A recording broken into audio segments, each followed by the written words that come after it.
नमस्ते, म चन्द्रदेव पाण्डे। म के भन्न गइरहेको छु भनेपछि हामी आउँदै गरेको यो 21 गतिमा हाम्रो एनइबी बोर्ड छ।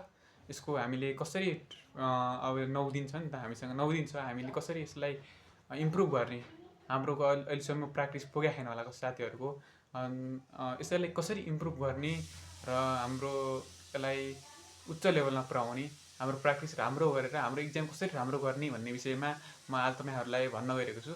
हामीले विशेष गरी अब हाम्रो टाइम छैन, हामीले यो टाइमलाई यति युटिलाइज गर्ने कि यो टाइम भनेको यति महत्त्वपूर्ण छ।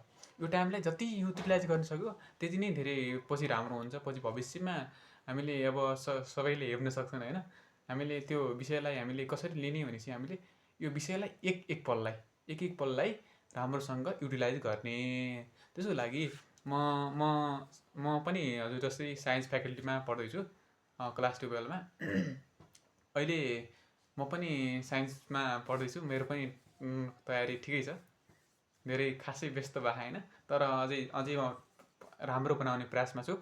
तपाईँहरूले पनि यस्तै राम्रो गर्नु होला। Keep motivated, you keep it up.